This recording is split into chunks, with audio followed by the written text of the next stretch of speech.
자, 이어서 이번 시간에는 제3장 원가의 흐름에 대해서 공부해 보도록 하겠습니다. 제조기업은 서비스 기업과는 달리 재고자산의 특성이 있는데요. 서비스 기업에서는 재고자산이라는 개념이 없겠죠. 서비스를 제공하고 또 수익을 얻어내고 뭐 이런 식의 과정으로 진행이 될 터인데, 상기업이나 제조기업에서는 필연적으로 재고자산이 존재하게 될 겁니다.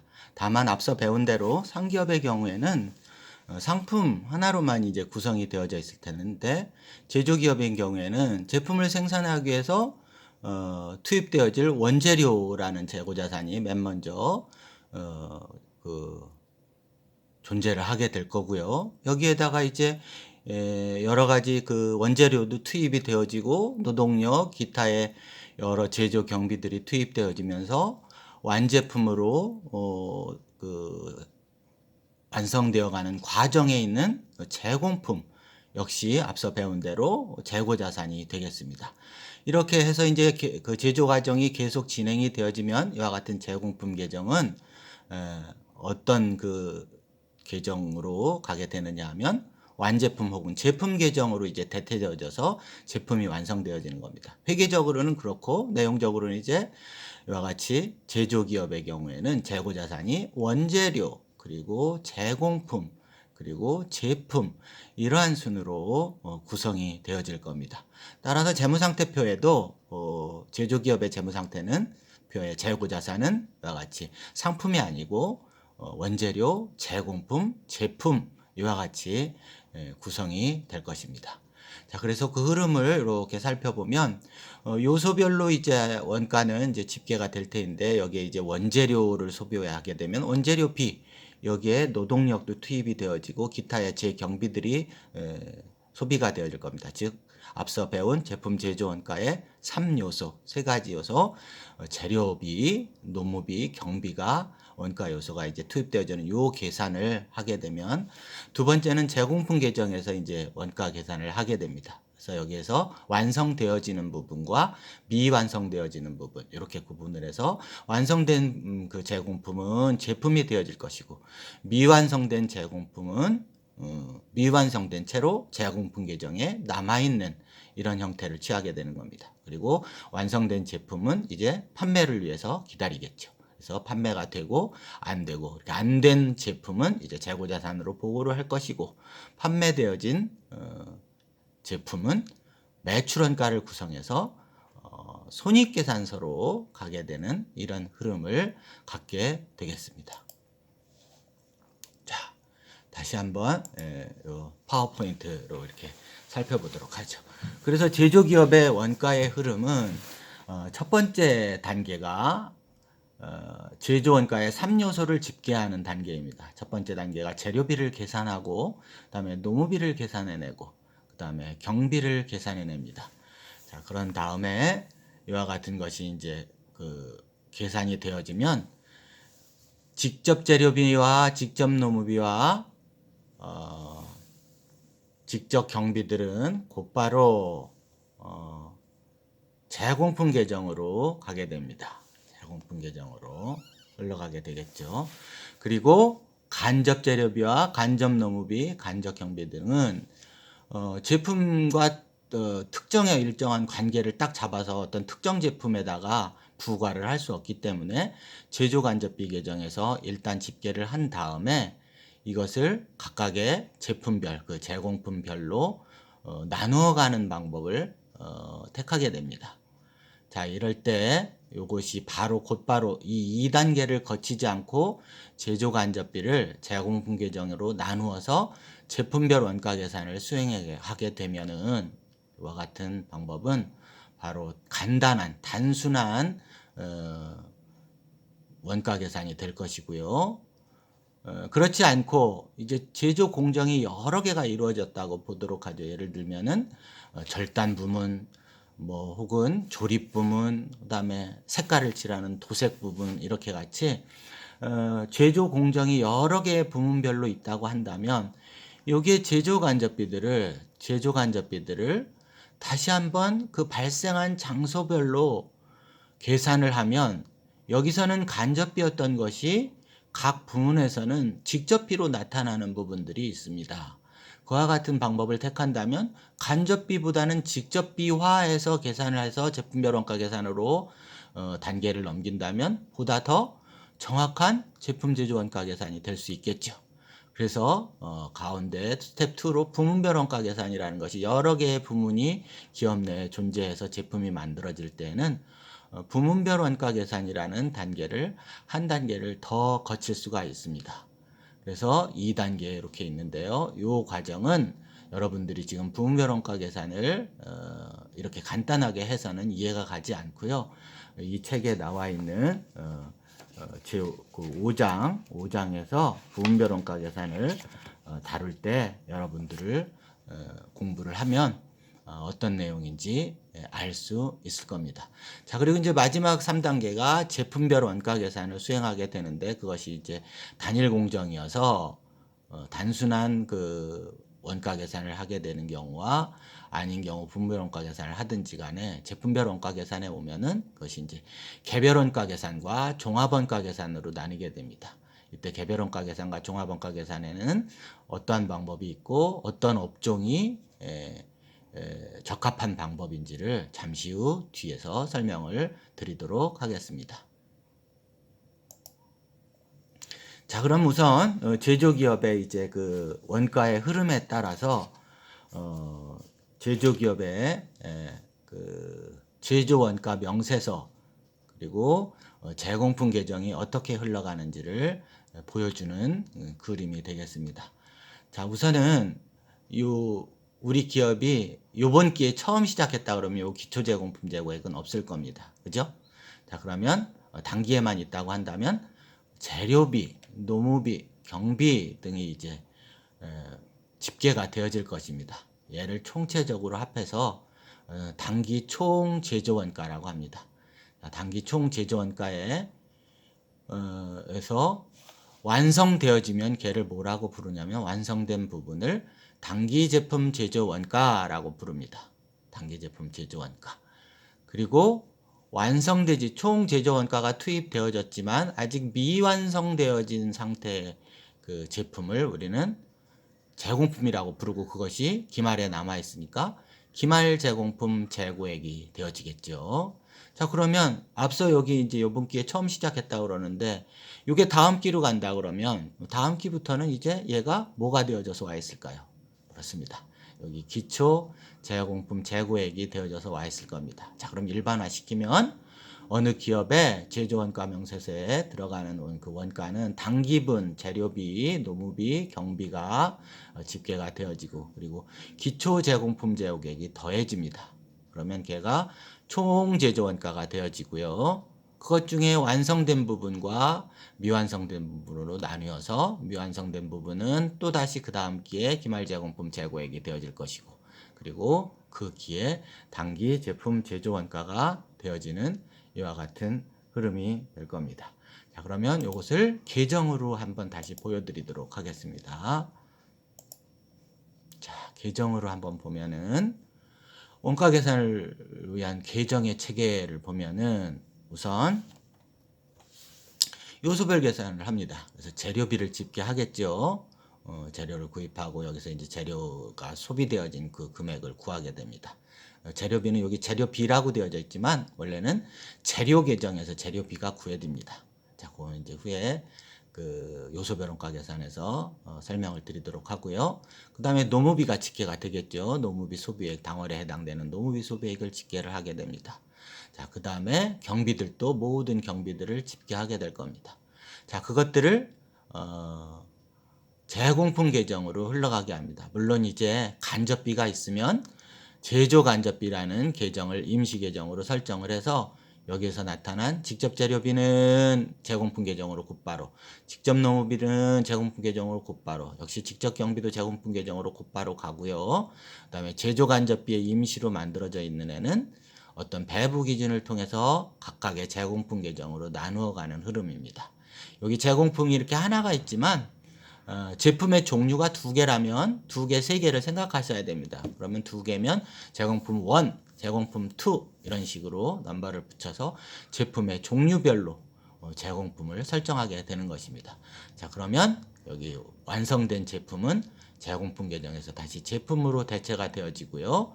제품 가운데 다시 판매되어지는 애는 매출원가가 되어지는 이런 흐름은 상기업의 회계와 전혀 다르지 않는 흐름이 되겠습니다.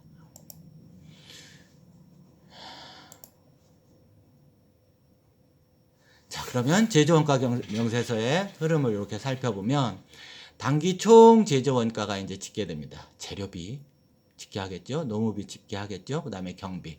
그리고 기초제공품이 더해지고요. 그리고 이것이 합해지면 총 제조원가가 되고 여기 기말제공품 재고액 이렇게 되어져 있죠. 그러면 이 기말제공품 재고액은 무슨 얘기인가요? 총 제조원가 가운데서 아직 완성되지 않은 애가 된다라는 뜻이죠. 걔는 괄호를 친 것. 회계에서의 괄호는 마이너스를 의미합니다. 이렇게 빼주면은 당기 제품 제조원가가 되어지는 겁니다. 자, 앞서 설명했었던 요 그래프를 보면 여기 재료비, 노무비, 경비, 당기분에다가 기초분을 더하면 총 제조원가가 되어지고 기말제공품 재고액을 빼면 당기 제품 제조원가가 되어진다라는 흐름을 여기 표로서 이와 같이 보여준 겁니다. 자, 얘를 다시 실제 그 제조원가 명세서를 한번 보여주도록 하겠습니다. 자, 여기 보면은 제조원가 명세서 실제로 작성한 부분, 제조원가 명세서의 실제 양식입니다. 자, 그러면 첫째 제조원가 명세서에 뭐라고 되어 있습니까? 재료비라는 애를 설정을 하죠. 그래서 재료비가 기초에 있던 재고가 있었을 겁니다. 거기다가 당기 재료 매입액을 더하고요. 요거 합계낸 다음에 기말에 남은 재고액. 그러면 뭐가 될까요? 요게 당월에 뭐 월이든 당기에 소비할 수 있는 재료 총액이 되었을 것이고 합계 그것으로부터 쓰다 남은 재고가 있었을 테니까 여기 나타난 금액이 재료 소비액이 될 겁니다. 이해가 가시죠? 그다음에 노무비도 마찬가지로 뭐 급여나 여러 가지 그 생산직 사원들 겁니다. 여기는 뭐 일반 기타 그 영업직이나 판매직 혹은 뭐 사무직 이런데 그 본사의 사무직 이런 데는 여기에 그 포함되지 않고요. 판매비와 관리비의 급여에 포함되므로 여기 오지 않습니다. 여기는 공장에 있는 공장 그 근로자들 급여 이런 같은 것들입니다. 자, 걔들의 합계액이 노무비로 집계가 될 겁니다. 자, 그다음에 경비는 이제 이와 같이 여러 가지들 전력비, 뭐 수도강열비나 감가상각비, 뭐 특허권 사용료, 막 이러한 등등등이 모두 집계가 되어서 경비가 집계됩니다. 자, 그러면 원가의 3요소인 재료비, 노무비, 제조 경비가 합해져서 당기 총 제조 비용이 형성됨을 알 수가 있습니다. 그렇죠? 자, 그런 다음에 기초제공품 재고액을 어떻게 알았어요? 더한다 그랬죠. 자, 그러면 이 합계 금액이 총 제조 원가가 되는 겁니다. 여기가 합계가. 자, 그것으로부터 완성이 됐느냐 안 됐느냐를 봐야 되겠죠. 완성된 제품도 있을 거고 안 완성된 제품들도 미완성된 제품들도 있을 겁니다. 그러면 미완성된 제품 재고액이 기말제공품 재고액이 되는 겁니다. 그래서 미완성된 애는 여기에 마이너스를 해주게 되어져서 당기 제품 제조 원가와 같이 구성되게 되는 겁니다. 자, 아직은 익숙하지 않아서 쉽지는 않을 겁니다. 그래서 얘를 실제로 제조원가 명세서를 한 번 정도는 작성을 해보면 그 흐름을 알 수가 있을 겁니다. 자, 그 다음에 마지막 단계인 원가의 흐름의 마지막 단계인 제품별 원가 계산은 앞서 어떤 그림을 보여줬느냐 하면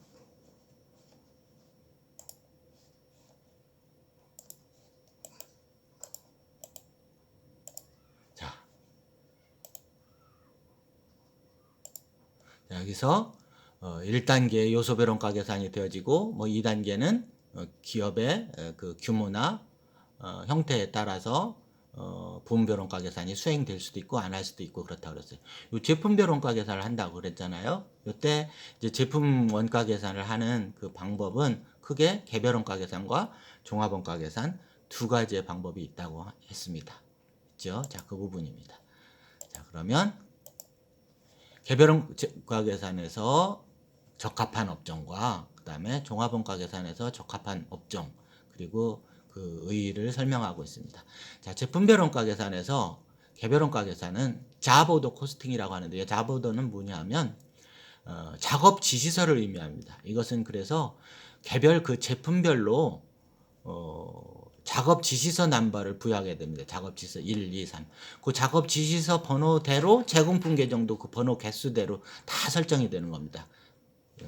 우리 기업이 예를 들어서 기계 장치를 4가지 정도를 주문해서 뭐 생산을 해낸다 이러고 있으면은 제공품 계정이 4개가 형성된다는 것을 의미합니다. 즉 작업 지시서도 1, 2, 3, 4 이렇게 4개 해서 제공품 1, 2, 3, 4 이렇게 4개의 제공품 계정을 설정하는 거죠.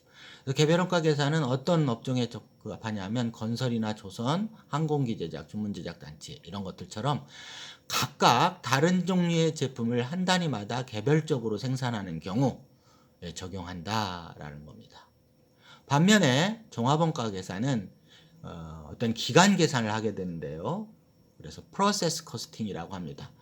그래서 뭐 섬유나 제지, 식품, 약품 뭐 이런 것들 중처럼 동일한 제품을 대량으로 일정 기간 동안 계속해서 생산하는 경우에는 뭐 얘를 뭐 특별히 뭐 제공품 계정 설정할 필요가 없겠죠. 그래서 쭉 투입이 되어지고 얼만큼 생산이 되어지고 얼만큼은 아직 미가공 상태에 있는가 제공품 계정 하나면 될 것이고 거기에 따라서 완성되어진 애와 미완성되어진 애 원가만 나누면 되는 간편한 방법입니다. 그래서 동일한 혹은 유사한 제품을 대량으로 일정 기간 동안에 연속적으로 생산하는 그 제품의 형태를 가지고 있는 기업의 적합한 원가 계산 방식이 종합원가 계산 방식이 되겠습니다. 자, 그러면 다음 이제 요소별 원가 계산이 있는데요. 요소별 원가 계산은 다음 그 수업 시간에서 연속해서 하도록 하고요.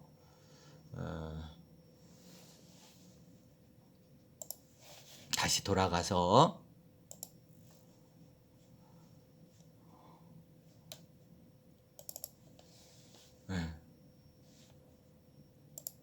자, 여기 보면은 그러면 제조기업의 손익계산서의 형태는 어떻게 되어지는가를 살펴보도록 하겠습니다.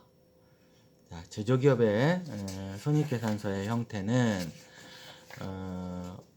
뭐 상기업과 마찬가지로 맨 처음에 매출이 있게 됩니다. 상기업에서는 얘가 뭐 여러분들한테 그냥 매출이라고 했었지만 정확히 그 내용을 살펴보면 뭐 상품 매출이 되어져 있었을 겁니다. 그죠? 상품 매출 이렇게 이제 했었던 기억도 날 텐데 제조기업이므로 이제 매출 그래도 됩니다. 제조기업이 제품만 판매된다고 한다면 그래서 특별히 이제 제조기업이니까 제품 매출 이와 같이 된 것이고요. 제품 매출이 되면 그 다음에 오게 되는 부분이 수익과 비용을 대응시키라고 하니까 매출원가를 형성하게 됩니다. 자, 매출원가는 앞서 그 제조원가 명세서를 통해서 그 계산이 되었던 여기 단기 제품 제조원가라는 애가 있죠. 그 애가 여기 오게 됩니다. 자, 어느 기업이 이번 기회에 처음 했다라고 한다면 요거는 없었을 겁니다. 기초제품 재고액은. 그래서 단기 제품 제조원가. 요 부분이 모두 다 팔렸으면 전액 매출원가겠지만 기말에 팔다가 남은 제품이 있었을 거죠. 그래서 그만큼을 뺀 부분이 매출원가가 되어집니다. 자, 일반화시키면 여기에 기말 제품 재고액이 있는 것처럼 이 기업이 전기로부터 팔다 남은 제품이 있었으면 여기 기초제품 재고액이 있었을 겁니다. 그래서 배운 바대로 기초제품 재고액에다가 단기 제품 제조원가를 더하면 여기가 기회가 되는데 이게 뭘까요? 상기업에서 배웠었던 것처럼 상기업에서는 기초상품 재고액 플러스 단기 매입액 이렇게 되는 거죠. 단기 상품 매입액이 될 텐데 걔가 뭐라고 배웠었냐면 판매 가능액이었던 거죠.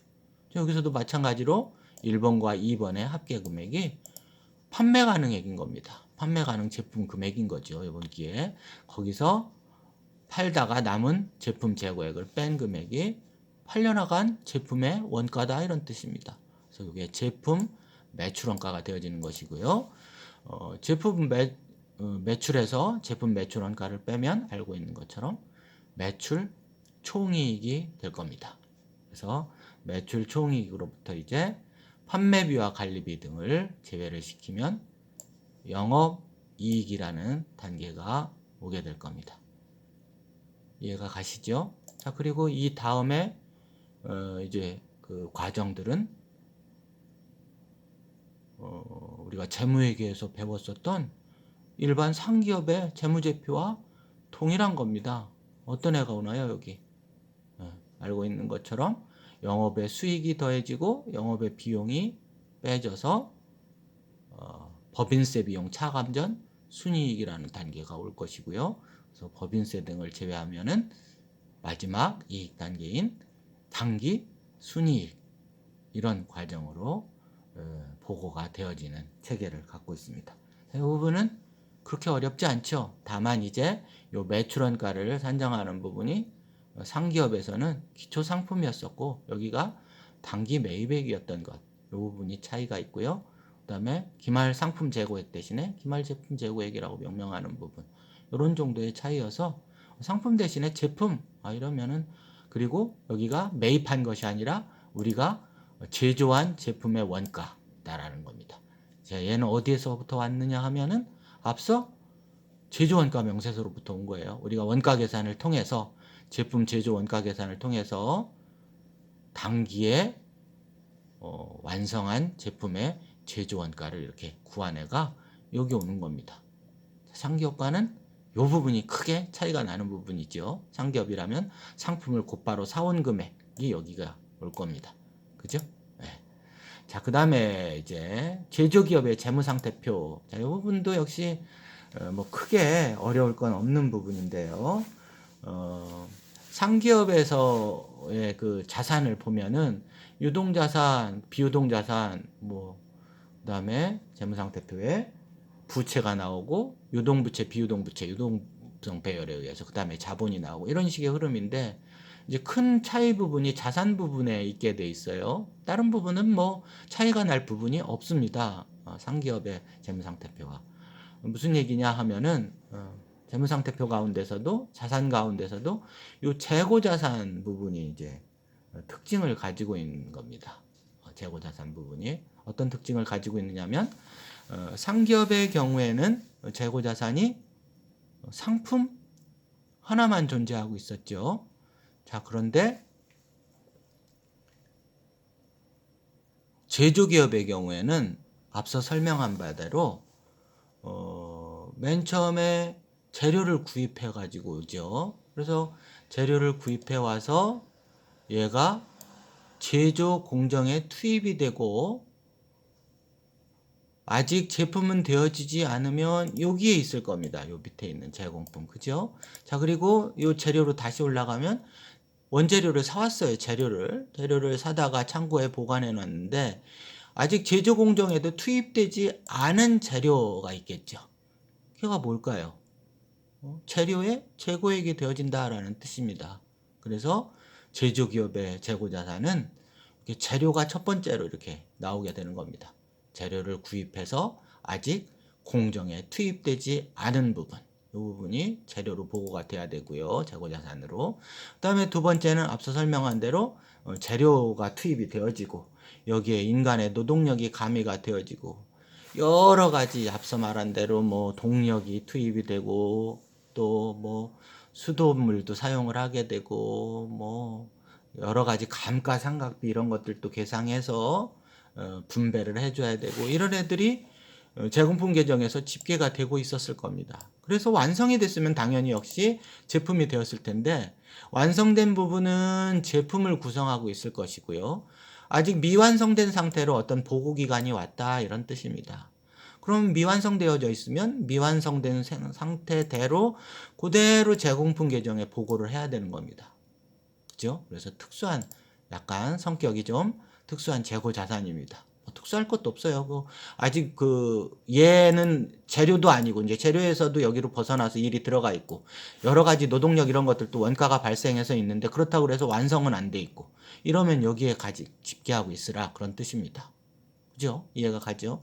자, 그 다음 마지막으로 이제 이 재공품 계정을 거쳐서 모든 작업이 완료되면 결국은 마지막 단계로 제품이 완성이 되어지는데 이 제품 가운데서도 여기 제품 모두가 있는 것이 아니라 앞서 말한 대로 이제 이 원가인데 당연히 원가이면서 여기 아직까지는 뭡니까? 자산이죠. 그런데 이 제품 가운데 여기에 있는 제품은 어떤 제품이냐 하면 우리가 이제 완성한 제품 가운데 팔려나가지 않은 애만 여기 있는 겁니다.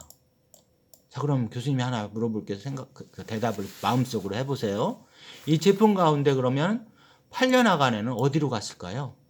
예, 앞서 배운 대로 이 손익계산서에 여기 팔려나간 애는 매출원가가 되어진 겁니다.